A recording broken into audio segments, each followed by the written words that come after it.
Kinilala ni Speaker Faustino Bogie D. III ang aktibong pagtupad ng Committee on Justice sa tungkulin sa harap ng pagsisikap ng Kamara na pagsabayin ang disiplina at pagtutok tungo sa mabuting pamamahala. Sa kanyang mensahe sa pagbalik na sesyon ngayong araw, pinasalamatan ni D ang mga komite na nanguna sa mga aktibidad ng House of Representatives, kabilang na si Justice Panel Chairperson Jervy Luistro dahil sa kanilang commitment at leadership. Ang diwaan niya ng kanilang paglilingkod ay handa sa anumang hamon at lagi nakatuon sa kapakanan ng bayan. Binigyang diin ng Speaker na wala silang ibang hangarin kundi ang makapaglingkod at gawin ang mga responsibilidad.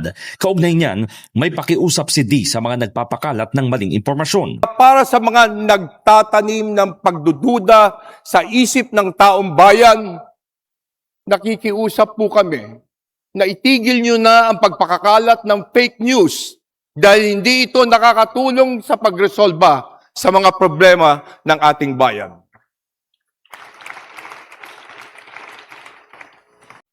Gagawin namin ang aming mandato at tungkulin ng makatarungan na tapat sapagkat naniniwala kaming walang anumang katumbas ang prinsipyo at dangal. Sa bawat desisyon, iisa lang ang aming gabay, ang aming pananagutan sa inyo at sa buong bayan.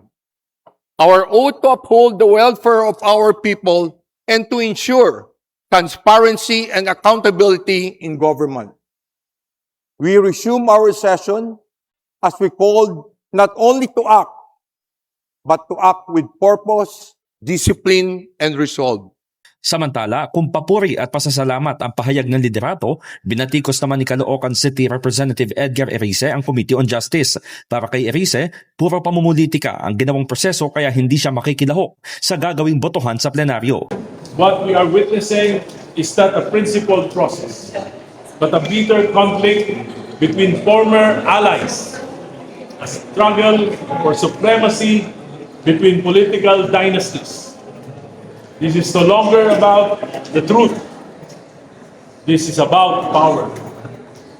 I refuse to be part of a political spectacle that brings no real benefit to the Filipino people, especially the millions who continue to suffer.